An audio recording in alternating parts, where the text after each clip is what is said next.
Okay, we're seeing what's up with people on the phone line. 617-830-4750 is the number. Let's go to our next caller from the 303 area code. Caller from 303, tell us who you are and what's on your mind today.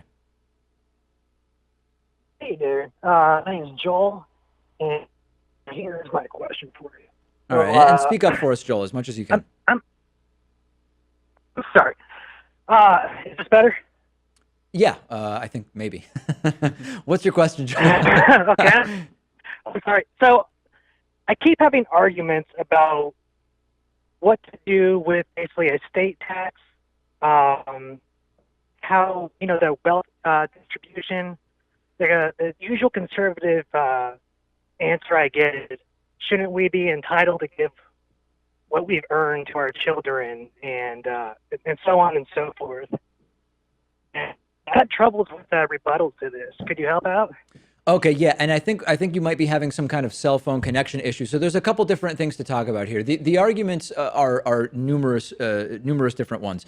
One is it has to do with the fact that there's this double taxation argument often made with the state tax, that you're taxing money twice. But the truth is that if someone invests money in stocks and then they pass those stocks on to an heir, and those stocks are worth way more, unless they've sold those stocks, they've never actually paid taxes on the capital gains. So a lot of the money that is in estates is not actually money that through the estate tax is being taxed a second time. That's number one. Number two is the fact that there is absolutely no economic benefit whatsoever when you go beyond the $5.5 million per person exemption in the estate tax, which for a couple is $11 million. I mean, that would be removed by the Trump tax plan, but that's what it is right now.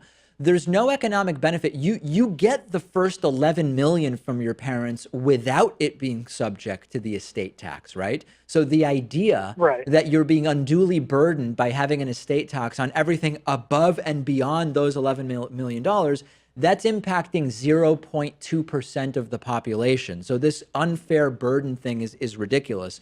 And at the bottom line, philosophically, what really impacts your question is that money was generated by the commons and by everything from, depending on exactly how the money was generated, our public education system, roads, bridges, infrastructure, et cetera, et cetera, et cetera. So the idea that you were solely entitled to 100% of those dollars without ever paying a tax on it, you need to suspend belief in some pretty basic realities of our world in order to come up with that argument. Yeah, I agree. It's very hard to get people to understand just how much wealth Yeah. $1 billion is, Yeah. for instance. And But these people I do appreciate your answer, and these people you're I'll arguing pass with, it along. do they Thank you have for your an time. estate of $11 million, or are Yeah, they well, just common folk? It's the idea of it, Pat. It's the Yes. idea. That's what they don't One like. day they can be like One that day they too. would also have an estate of more than 11 millions on which they might hypothetically have to pay tax someday.